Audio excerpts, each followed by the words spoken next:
ইরানের সাথে আমেরিকা ইসরায়েলের যুদ্ধে রাশিয়া এবং চীন ইরানকে শান্ত প্রশান্ত নীরবে গোপনে সহযোগিতা দিলেও সরাসরি আমেরিকাকে চ্যালেঞ্জ করার সাহস পায়নি।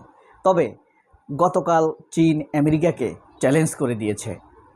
চ্যালেঞ্জটা কিভাবে করেছে সেটা জানার আগে বলি, এই যে 46 দিন যাবৎ এই হামলা আক্রমণ পাল্টা আক্রমণ চলেছে, আমেরিকা যা প্রত্যাশা করেছিল তা পায়নি। ইরানকে যতটা দুর্বল ভেবেছিল তা হয়নি। উপরস্তুর ইরান ইসরায়েল এবং আমেরিকাকে নাস্তানাবুদ করে দিয়েছে বলতে পারেন। ইসরায়েলকে প্রায় গাজার মতোই ধ্বংসস্তূপে পরিণত করেছেন। ইসরায়েলের প্রায় 30 লক্ষ মানুষকে বাংকারে থাকতে বাধ্য করেছেন অন্তত একদিনের জন্য। সেই পরিস্থিতি কাটাবার জন্যই পাকিস্তানের মধ্যস্থতায়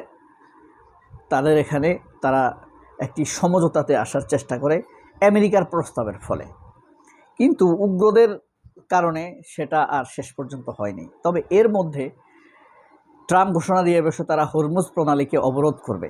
যেহেতু হরমুজ তারা দখলে নিতে পারছে না, চীনের কথা মতোই চলছে, ইরানের কথা মতো চলছে, ইরান কোন জাহাজ যেতে দিবে আর দিবে না সেই কথা মতো চলছে। ইতিমধ্যে তারেক রহমানের উপরে অতিরিক্ত সন্তুষ্ট হয়ে ইরান বাংলাদেশের একটি জাহাজকে ফিরিয়ে দিয়েছে মুনাফিক বলে। তোমরা আসলে মুনাফিক, দুই দিকে কথা বলো।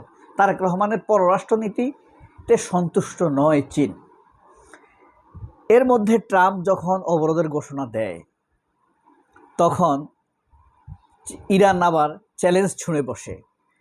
ইরান যখনই তাদের ক্ষেপণাস্ত্র মোতায়েন এবং হামলা ঘুরিয়ে দিয়েছে হরমুজ প্রণালীর দিকে আক্রমণের জন্য, এই জিনিসটি স্যাটেলাইটের মাধ্যমে আমেরিকা বুঝতে পেরেই তাদের যুদ্ধজাহাজগুলো পিছিয়ে নিয়ে আসে। এর মধ্যে চীনের 2টি জাহাজ হরমুজ প্রণালী অতিক্রম করে। এটা কিন্তু আমেরিকার প্রতি চীনের মারাত্মক ধরনের চ্যালেঞ্জ, এবং এই চ্যালেঞ্জটিকে মোকাবেলায় চীনকে ইরান সামনে রাখলেও মূলত কিন্তু চ্যালেঞ্জটি ছিল ইরানের। কারণ ইরানের প্রতিশ্রুতি নিরাপত্তার কারণে মূলত চীনের জাহাজ হরমুজ প্রণালী দিয়ে যেতে রাজি হয়েছে। এখন কথা হলো, আমেরিকা কি পারত না চীনের জাহাজে হামলা করতে, ধ্বংস করে দিতে, ডেট্রয়েট ক্ষেপণাস্ত্র মেরে দিতে? ইসরায়েল কি পারত না? পারত, কিন্তু পারে নাই। কেন পারে নাই? এই হামলার ফলে স্বাভাবিকভাবে চীনের স্বার্থে আঘাত লেগেছে এই কথা বলে চীনের প্রতিরক্ষা বা সামরিক শক্তি আমেরিকার বিরুদ্ধে বা ইসরায়েলের বিপক্ষে চলে যেত। সারা পৃথিবীতে নতুন একটি সংঘাতের বার্তা চলে যেত। সিনারিতে চলে আসতো ইরানের বদলে চীন। তখন পরিস্থিতি আরেক রকম হয়ে যেত। এখন ইরানের জাহাজ ধ্বংসের হুমকি নিয়ে ট্রাম্পের তার আর পাগলামো অব্যাহত রাখলো। এই কতক্ষণ অব্যাহত থাকে? তবে এই অবরোধ থেকে আমেরিকা স্বেচ্ছায় ফিরে যাবে। এই অবরোধের অর্থ কি? আপনি হরমুজ প্রণালীর এই পাশটাকে অবরোধ করবেন, ওই পাশে কি করবেন? ওই পাশে তো আমেরিকার যাবারের সুযোগ নেই। ওই পাশটা পুরোই ইরানের ভিতরে, কোনোভাবেই সম্ভব না। এই পাশটাতে ওমানের অংশীদারিত্ব আছে, পশ্চিম পাশে, কিন্তু অন্য পাশে তাদের কোনো নিয়ন্ত্রণ থাকবে না। এখানে থেকে তারা ক্লান্ত হবে।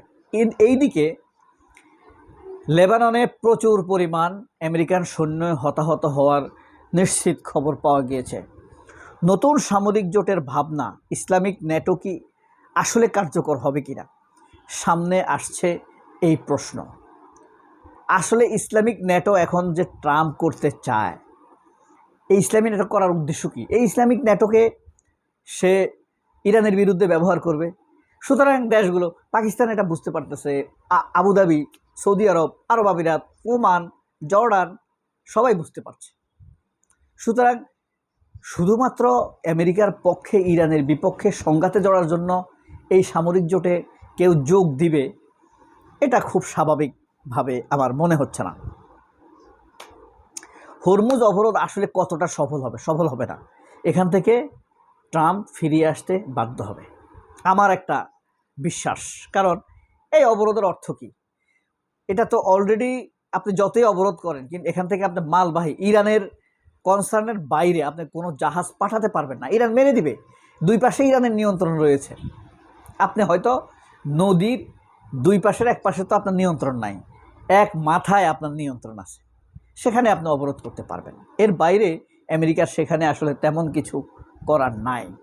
ট্রাম্পের হরমুজ বন্দি বনাম চীনের হুঁশিয়ারি, চীনের হুঁশিয়ারিতে চীন কিন্তু চ্যালেঞ্জে জিতে গিয়েছে। সে তার দুটি জাহাজ অতিক্রম করেছে গত 30 ঘন্টার মধ্যে, দুটি জাহাজ অতিক্রম করেছে। এই জিনিসটিকে আমেরিকার মনোবল অনেকাংশে কমিয়ে দেবার সম্ভাবনা রয়েছে। এখন নতুন যুদ্ধ শুরু হবার একটা নতুন দুয়ার খুলে গিয়েছে। ইসরায়েল চায় নতুনভাবে যুদ্ধ হোক, না হলে ইসরায়েল তার জনগণের কাছে জবাব দিতে পারবে না এই যুদ্ধের মাধ্যমে তারা কি অর্জন করলো। যুদ্ধের তো একটা অর্জন থাকবে। জনগণকে আপনি শুধু পয়সা খরচ করবেন, বিমান নষ্ট করবেন, ব্যালিস্টিক ক্ষেপণাস্ত্র মারবেন, আপনার সৈন্য মরবে, কিন্তু আপনার পেলেনটা কি? এই জবাবটা ইসরায়েল দিতে পারবে না। এই কারণে তারা আমেরিকাকে বাধ্য করছে যুদ্ধ চালিয়ে যাওয়ার জন্য। নিজেরাও লেবাননের বিরুদ্ধে যুদ্ধ চালিয়ে যাচ্ছে। কিন্তু এখন ব্যাপার হলো, লেবাননে যদি তারা একটা কড়া মাইর খায়, কঠিন মাইর খায়, তাহলে 16 গলা পূর্ণ হবে, তারা চতুর্দিক থেকে মাইর সারা হয়ে যাবে। আপনারা দেখবেন এবার লেবাননে এমন মাইর খাবে ইসরায়েল, মাইর খাওয়ার পর তারা আবার সেই ফিলিস্তিনে হামলা শুরু করবে। ফিলিস্তিনি 10-12 দিন হামলা করে তারপর তারা ফেরত যাবে। এই যাত্রায় তাদের শামুক হওয়া কেউ ঠেকাতে পারবে না। দেখা যাক ফিলিস্তিন কিভাবে জেগে উঠে, ইরান কিভাবে তার সমর বিজ্ঞানের জৌলস দেখায়, আমেরিকাই কিভাবে তার ভেঙে যাওয়া মনোবলের আভাস পৃথিবীকে দিয়ে এখান থেকে বিদায় নেয়।